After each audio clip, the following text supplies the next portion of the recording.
नमस्कार साथियों। आज की क्लास में हम लोग बात करेंगे यूपीएससी के बारे में, यानी कि संघ लोक सेवा आयोग के बारे में। और याद रखिए, इसमें हम लोग इतने विस्तार से इसके बारे में जानेंगे कि आप लोगों को आज के बाद कहीं भटकने की कोई ज़रूरत नहीं पड़ेगी। और याद रखिए, संघ लोक सेवा आयोग से किसी भी तरह का क्वेश्चन अगर आपसे पूछा जाता है तो उसका आंसर भी आप लोग बहुत अच्छे तरीके से देने की स्थिति में पहुंच जाएंगे। और याद रखिए, हम लोग इस क्लास में कोई भारी भरकम शब्दों का उपयोग ही नहीं करेंगे।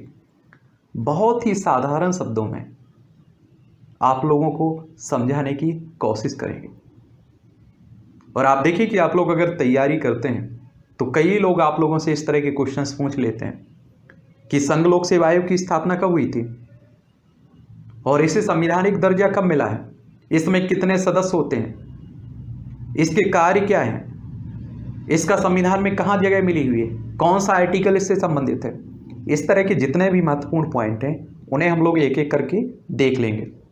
और इससे पहले वाली क्लास में आप लोगों ने अगर देखा है तो हम लोगों ने देखा था कि यूपीएससी का ऐतिहासिक बैकग्राउंड क्या रहा है, उस पर हम लोगों ने विस्तार से बात की हुई थी। तो आप लोगों ने अगर उसे नहीं देखा है तो जाकर आप लोग देख भी सकते हैं। आप सभी जानते हैं कि 1 अक्टूबर 1926 को इस संस्था की स्थापना होती है। कब? 1 अक्टूबर 1926 को। लेकिन आप देखेंगे कि 1950 में इसे संवैधानिक दर्जा मिलता है, क्योंकि आप सभी को मालूम है कि 26 नवंबर 1949 को कुछ प्रावधानों के साथ संविधान हमारा लागू हो गया था। लेकिन पूरी तरह से हमारा संविधान लागू होता है 26 जनवरी 1950 को। उसके बाद ही आप देखते हैं इस तरह की जो भी संस्थाएं हैं, संवैधानिक संस्थाएं हैं, उनका गठन होना प्रारंभ होता है। तो ये भी आप लोग याद रखिएगा। और संविधान में आप लोग भाग 14 देखेंगे ना संविधान का, उसमें आप लोगों को संघ लोक सेवा आयोग से संबंधित है। और इसमें आप देखेंगे 315 से लेकर 323 ये सभी अनुच्छेद आपकी यूपीएससी से संबंधित हैं। कितने से? 315 से लेकर 323 तक। और आप सभी जानते हैं कि भारत का केंद्रीय भर्ती हेतु ये जो भी भर्ती निकलती हैं, यूपीएससी से संबंधित बात कर रहा हूँ, तो यही संस्था करवाती है। ठीक है। और स्वतंत्र संवैधानिक संस्था है। संवैधानिक संस्था कहने का मतलब होता है, क्या होता है कि संविधान के हिसाब से इसकी स्थापना की गई है। संविधान के किसी अनुच्छेद में इसकी व्याख्या आप लोगों को देखने को मिलेगी। संविधान का कोई आर्टिकल आपका यूपीएससी से संबंधित होगा, तभी आप लोग इसे संवैधानिक संस्था कह रहे हैं। इसका गठन संवैधानिक प्रावधानों के माध्यम से किया गया है, इसीलिए इसे संवैधानिक संस्था कहते हैं। अब बात आती है कि इसमें इसकी संरचना के बारे में। कई बार आपसे पूछ भी लेता है कि यूपीएससी में कितने सदस्य होते हैं और इनकी सदस्य की योग्यता क्या है। योग्यता कहने का मतलब है कि आप सोचिए कि आप लोग परीक्षा देते हैं तो आपकी योग्यता क्या होनी चाहिए। एक तो आप लोगों के पास एक तरह से स्नातक होनी चाहिए, भारत का नागरिक होना चाहिए। आपकी एज कितनी? 21, मिनिमम 21 एज होनी चाहिए। समझ रहे हैं? इसी तरह की योग्यता की बात की जा रही है। तो इसमें एक अध्यक्ष होता है और कुछ सदस्य होते हैं। कितने सदस्य होते हैं? इस संविधान में इसका उल्लेख कुछ भी नहीं किया गया है। सदस्यों की संख्या कितनी हो सकती है, इसका उल्लेख संविधान में नहीं किया गया है। ये आप अपने दिमाग में अच्छे से रख लीजिए पॉइंट। लेकिन फिर इसके सदस्यों की संख्या निर्धारित कैसे होती है? तो याद रखिए, सदस्यों की संख्या का निर्धारण जो हमारे राष्ट्रपति साहब हैं, हमारे प्रेसिडेंट साहब हैं, वही करते हैं। और सामान्य तौर पर आप देखेंगे कि आयोग में 9 से 11 सदस्य होते हैं। तो ये आप लोगों को बड़े ध्यान से सुन लेना है और अपने क्या करना है, दिमाग में रख लेना है इस पॉइंट को। अब बात आती है कि इनके योग्यता क्या होना चाहिए सदस्यों की और अध्यक्ष बनने के लिए। तो आप लोगों को ये भी मालूम होना चाहिए, संविधान में आयोग के सदस्यों के लिए कोई योग्यता नहीं रखी गई है। संविधान ने कोई योग्यता नहीं रखी है कि ये योग्यता चाहिए संघ लोक सेवा आयोग का अध्यक्ष या सदस्य बनने के लिए। लेकिन आप देखेंगे एक परंपरा बन चुकी है, या आप कह सकते हैं रीति बन चुकी है कि आयोग के आधे सदस्यों को भारत या फिर राज्य सरकार के अधीन कम से कम 10 वर्षों तक काम करने का अनुभव होना चाहिए। एक तरह से आप रीति रिवाज कह लीजिए कि रीति रिवाज बना हुआ है। अब बात आती है इनकी नियुक्ति की, तो आपको मालूम होना चाहिए कि इनकी नियुक्ति राष्ट्रपति साहब करते हैं। यूपीएससी के सदस्य और अध्यक्ष की नियुक्ति कौन करते हैं? हमारे राष्ट्रपति साहब।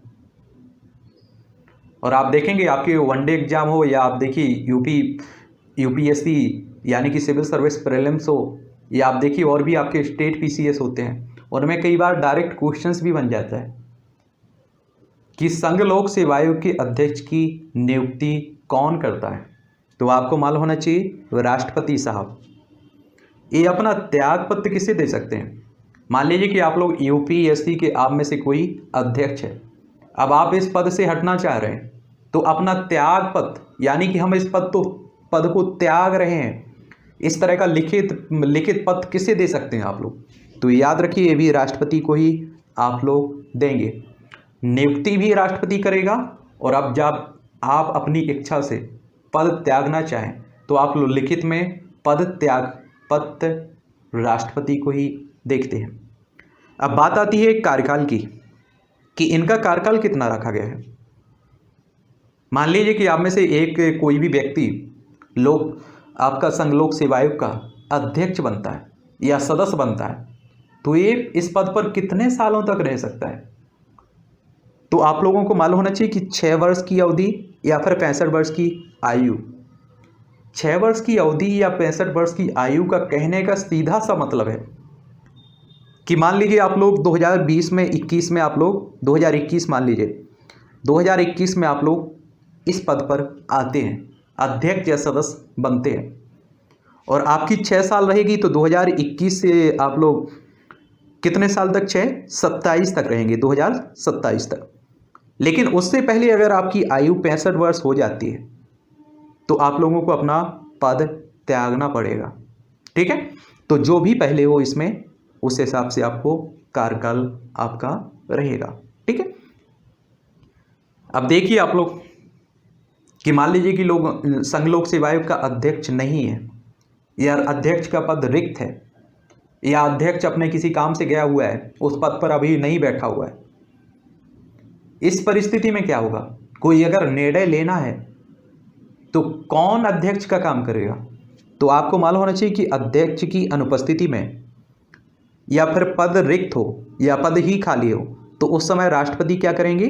इन सभी सदस्यों में से किसी एक सदस्य को कार्यवाहक अध्यक्ष की नियुक्ति कर सकता है। ये किसके पास शक्ति है? हमारे राष्ट्रपति साहब के पास। ये भी आप लोग याद रखिएगा। अब बात आ गई है कि इनकी नियुक्ति की बात हो गई, पद त्यागपत्र की हो गई, लेकिन आप देखिए कि अगर कोई भ्रष्टाचार में लिप्त होता है या पागल होता है, दिवालिया हो जाता है, तो उसे पद से पहले भी हटाने का कुछ प्रावधान तो होना चाहिए, तो इसे पहले भी हटाया जा सकता है। यानी कि कहने का मतलब है कि 6 साल इनका कार्यकाल पूरा ना हो उससे पहले भी हम लोग इसे हटा सकते हैं। किस तरह हटाएंगे? तो अध्यक्ष और सदस्यों को पद से हटाना राष्ट्रपति द्वारा हटाए जाते हैं। अब राष्ट्रपति किस तरह से हटाएंगे? तो दिवालिया, मानसिक या फिर शारीरिक अक्षमता या फिर कदाचार के कारण हटाने पर मामला जांच के लिए उच्चतम न्यायालय में भेजना होता है, और इस मामले में आप देखेंगे उच्चतम न्यायालय की सलाह राष्ट्रपति के लिए बाध्य होगी। यहाँ राष्ट्रपति के पास अपनी कोई शक्ति नहीं होगी। उच्चतम न्यायालय जिस तरह की सलाह देगा वो राष्ट्रपति को हर हाल में माननी होगी। कोई दूसरा विकल्प राष्ट्रपति के पास नहीं रहेगा। सीधा सा आप लोग समझिए, अगर कोई पागल है तो उसका संघ लोक सेवा आयोग में क्या जरूरत है उसकी? उसे हटा दिया जाएगा। ठीक है, तो ये आप लोग पॉइंट जरूर याद रखिएगा।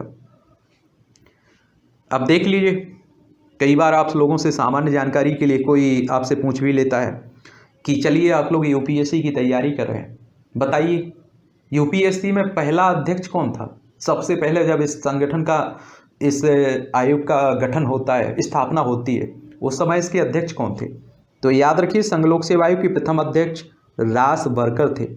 बारकर थे, ठीक है, रास बारकर। अगर आपसे पूछता है कि स्वतंत्र भारत में संघ लोक सेवा आयोग के प्रथम भारतीय कौन थे, तो H.K. कृपलानी, H.K. कृपलानी साहब। अगर आपसे कभी पूछे कि संघ लोक सेवा आयोग की प्रथम महिला अध्यक्ष कौन थी, तो याद रखिए रोज मिलियन बैथ्यू, ठीक है। और संघ लोक सेवा आयोग के वर्तमान अध्यक्ष कौन है? अभी मैं बात कर रहा हूँ ये जुलाई और अगस्त तक, आगे अगर बदलते हैं तो आप लोग करेंट से अपडेट बने रहिएगा। अभी है आपके प्रदीप कुमार जोशी, और आप लोगों को मालूम होना चाहिए, इसीलिए मैं बार बार कई बार बोलता भी हूँ कि आप लोग कम से कम एक न्यूज़पेपर फॉलो किया करिएगा, पढ़ा करिएगा। इससे क्या रहता है कि स्थायी आंकड़े तो आप लोगों के कवर हो जाते हैं जब इस तरह की क्लासें आप लोग लेते हैं, लेकिन अस्थायी आंकड़े के लिए आप लोगों को करंट से जुड़ा ही रहना पड़ेगा। अब आप सोचिए कि स्थायी आंकड़े कहने का मतलब है कि आप सोचिए पहले अध्यक्ष अब आगे बदलेंगे थोड़ी, जो था वो था, प्रथम भारतीय ये बदलेगा थोड़ी, ये महिला बदलेगी थोड़ी, समझ रहे हैं आप लोग? तो ये है आपके स्थायी आंकड़े। और अस्थायी आंकड़े कहने का मतलब आने वाले समय में कौन अध्यक्ष बनेगा, इसमें कुछ और सुधार होता है या कुछ और जोड़ा जाता है, ये सभी आपके अस्थायी आंकड़े होते हैं। वो ये कहाँ से अपडेट करते हैं आप लोग? करेंट अफेयर्स से, न्यूज़पेपरों से, कि देश दुनिया की खबर आप लोगों को मालूम चलती रहती है, किस पद पर कौन आ रहा है, कौन जा रहा है, ये सब भी आप लोगों को न्यूज़ पेपरों के जरिए ही मालूम चलता है।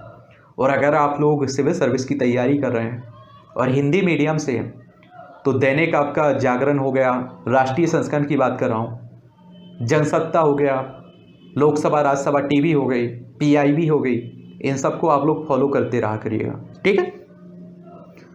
अब बात करते हैं हम लोग, कुछ और भी पॉइंट हैं इनके।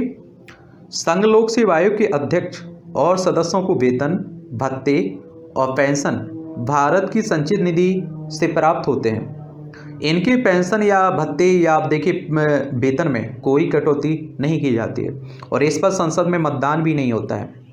आप समझ रहे हैं? बजट आप देखते हैं, बजट आपका संसद में रखा जाता है, उस पर मतदान होता है, बहस होती है। इस मामले में ऐसा कुछ भी नहीं है, ठीक है। आपको देना है मतलब देना है। आयोग का अध्यक्ष कार्यकाल के बाद भारत सरकार या राज्य सरकार की किसी और नौकरी का पात्र नहीं होगा। आप देखिए उसके अंदर अगर ये प्रावधान ना रखा जाए तो उसके अंदर लालच आ जाएगा। यहाँ भी आप लोग एक उदाहरण ले लीजिए, मान लीजिए कि आप लोग अध्यक्ष हैं, ठीक है, लोक सेवा आयोग के आप लोग अध्यक्ष हैं या सदस्य हैं। अगर आपसे कहें कि आप लोग थोड़ा ये गड़बड़ी कर दीजिए, आप लोग इस तरह का कोई घोटाला कर दीजिए, फर्जीवाड़ा कर दीजिए, आगे आने वाले समय में आप जब रिटायर्ड होते हैं तो आपको कोई अच्छी नौकरी हम दिला देंगे, कोई राज्य सरकार कहती है, कोई केंद्र सरकार कहती है आप लोगों से, तो हो सकता है कि आपके मन में लालच आ जाए कि 6 साल बाद मैं हटूंगा तो कुछ और भी मुझे मिलता रहेगा, फायदा होता रहेगा। तो आप लोग हो सकता है भ्रष्टाचार या फर्जीवाड़ा कर दें। लेकिन जब आपके सामने ऑप्शन ही बंद हो जाए, विकल्प ही बंद हो जाए कि आपके अंदर लालच ही ना रहे, आगे आपको कोई लालच ही का मतलब आशा ही ना हो, तो आप लोग निष्पक्ष तौर पर काम करेंगे। तो इसीलिए आयोग का अध्यक्ष कार्यकाल खत्म होने के बाद भारत सरकार हो या फिर कोई राज्य सरकार हो कि किसी और नौकरी का पात्र नहीं होगा, ठीक है। आयोग के सदस्य कार्यकाल के बाद, सदस्य की बात कर रहा हूँ, ये अध्यक्ष की बात कर रहा था, बड़े ध्यान से आप लोग सुन लीजिए। आयोग के सदस्य के कार्यकाल के बाद आयोग के अध्यक्ष या किसी राज्य लोक सेवा आयोग के अध्यक्ष के रूप में नियुक्ति हो सकती है, लेकिन भारत या राज्य सरकार के अधीन किसी अन्य नौकरी का पात्र नहीं हो सकता। देखिए, जो संघ लोक सेवा आयोग का सदस्य होगा उसके पास एक विकल्प खुला रहेगा, वो संघ लोक सेवा आयोग का अध्यक्ष बन सकता है, और याद रखिए, या किसी राज्य का, जो राज्य में आप देखते हैं ना स्टेट PCS होती है, जैसे UP PCS है, बिहार PCS है, तो इसका भी अध्यक्ष बन सकता है। ये विकल्प किसके पास? सदस्य के पास खुला हुआ है। लेकिन आप लोग याद रखिएगा, क्या याद रखना है आपको कि आपका इसके पास विकल्प है, लेकिन इस राज्य सरकारों में या भारत सरकार की किसी और नौकरी में काम नहीं कर सकता है, उसके पास ये विकल्प नहीं रहेगा। इसमें एक पॉइंट आप लोगों को और याद रखना है कि संघ लोक सेवा आयोग का अध्यक्ष हो या फिर वो सदस्य हो, एक कार्यकाल इनका अगर ख़त्म हो जाता है तो उसी पद पर ये फिर से नियुक्त नहीं हो सकते हैं। समझ में है? कहने का सीधा सा मतलब ये है कि मान लीजिए कि संघ लोक सेवा आयोग के अध्यक्ष अभी प्रदीप कुमार जोशी साहब हैं, इनका कार्यकाल खत्म हो जाता है तो उसके बाद दोबारा ये अध्यक्ष नहीं बन सकते हैं, और अगर कोई सदस्य है तो पुनः वो सदस्य नहीं बन सकता है। ये आप लोग याद रखिएगा। और संसद आप देखते हैं कि संसद में आपका लोकसभा होता है, राज्यसभा होता है और राष्ट्रपति होता है। तो संसद लोक सेवा आयोग के अधिकार क्षेत्र में प्राधिकरण, कॉरपोरेट निकाय या फिर आप देखेंगे सार्वजनिक संस्था के निजी प्रबंधन के कार्य भी करवा सकता है इससे। ठीक है, और इसमें आप लोगों को याद होना चाहिए कि राष्ट्रपति अखिल भारतीय सेवा, केंद्रीय सेवा या फिर पद के संबंध में नियमन बना सकता है। कौन? ये शक्ति किसके पास है? राष्ट्रपति साहब के पास, जिसके लिए आयोग से परामर्श की आवश्यकता नहीं होती है। आयोग से कोई परामर्श लेने की ज़रूरत नहीं होगी राष्ट्रपति को, परंतु इसे राष्ट्रपति को कम से कम 14 दिनों तक के लिए संसद में रखना होता है और संसद इसे संशोधित या खारिज भी कर सकती है। और आप देखेंगे कि हमारे सर्वोच्च शक्ति अगर किसी में होती है तो प्रधानमंत्री में होती है, और आप देखेंगे कि नाम मात्र की शक्ति होती है किसमें? राष्ट्रपति में। कहने के लिए पद है, आप एक तरह से ये कह सकते हैं। आप देखिए कि लोकसभा और राज्यसभा ही कोई मतलब इस तरह का प्रस्ताव रखेगा, तभी आप जाके देखेंगे आप लोग कि राष्ट्रपति उस पर अपनी सहमति देगा। ठीक है, तो ये भी आप लोग याद रखिएगा। अगर हम लोग इसके आयोग के कार्यों की बात करें कि इसके काम कौन कौन से हैं, अब देखिए आप लोग कोई संस्था बनाते हैं तो कुछ उसका उद्देश्य भी तो रहता होगा, उसका कुछ काम तो होगा। अब देखिए आप लोग राज्य निर्वाचन आयोग हो या फिर आप देखिए राष्ट्रीय निर्वाचन आयोग हो, आप देखते हैं कि राष्ट्रीय निर्वाचन आयोग आपका लोकसभा हो, राज्यसभा हो, विधानसभा हो, विधान परिषद हो, उपराष्ट्रपति हो, राष्ट्रपति हो, इन सब के चुनाव करवाता है, उसका काम ही यही है। तो इसी तरह इस आयोग के भी कुछ काम हैं। कौन कौन से काम हैं? परीक्षाओं का आयोजन करवाना, अखिल भारतीय सेवाओं और केंद्रीय सेवाओं और केंद्र शासित क्षेत्रों की लोक सेवा में नियुक्ति के लिए। जो यूपीएससी की आप लोग तैयारी करते हैं ना, यही तो करवाता है इसका आयोजन।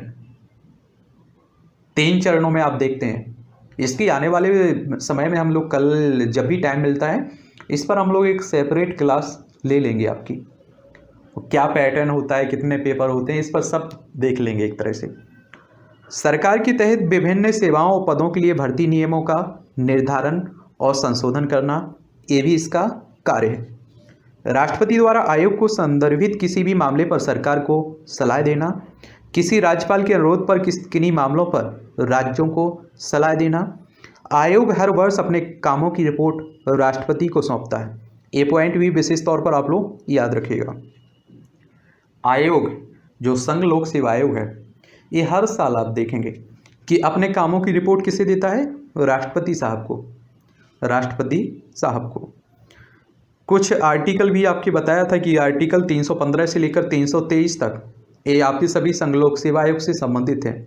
एक एक करके सभी आर्टिकल को देख लीजिए।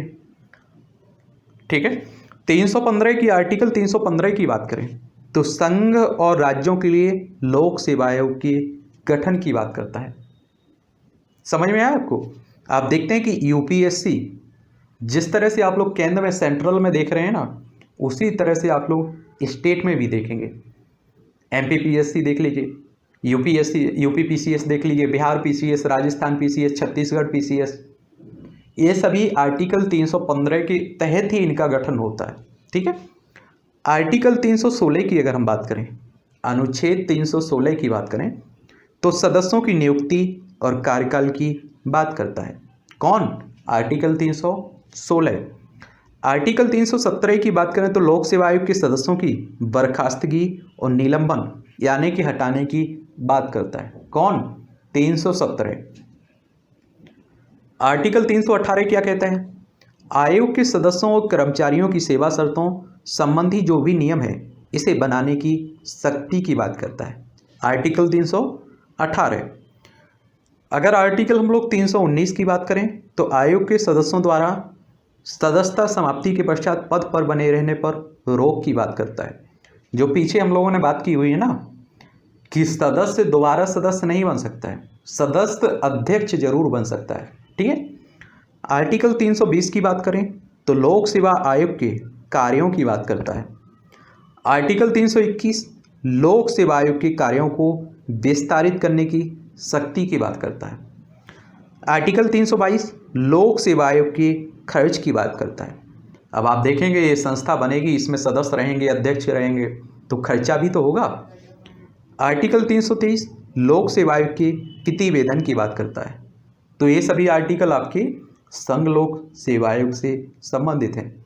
इन सभी आर्टिकल को याद रखिए कौन सा आर्टिकल किस के बारे में बात करता है, क्योंकि कई बार आपसे पूछ लेता है कि जो संघ लोक सेवा आयोग या लोक सेवा आयोग के कार्य हैं, कार्यों को कहाँ बताया गया है, किस आर्टिकल में बताया गया है। तो याद रखिए 320 है। तो ये कहानी है आपके संघ लोक सेवा आयोग के बारे में। आगे हम लोग आने वाली समय में जब भी टाइम मिलता है तो हम लोग इसका पैटर्न क्या होता है, प्रारंभिक परीक्षा में इसके कितने पेपर होते हैं, माइनस मार्किंग है या नहीं है, मुख्य परीक्षा में कितने पेपर होते हैं, किस तरह के पेपर होते हैं, कितने नंबर के होते हैं, कितना टाइम मिलता है आपको, इस बारे में जो भी जानकारी होगी उस पर हम लोग एक एक करके देख लेंगे।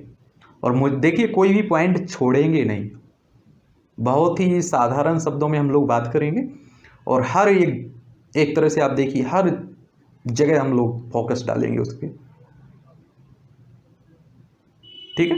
तो चलिए, अगर कोई आप लोगों के दिमाग में क्वेश्चन आता है और धोखे से भी हमसे अगर कोई पॉइंट छूट जाता है तो उसे बताया करिएगा, उसे भी कंप्लीट करवा देंगे।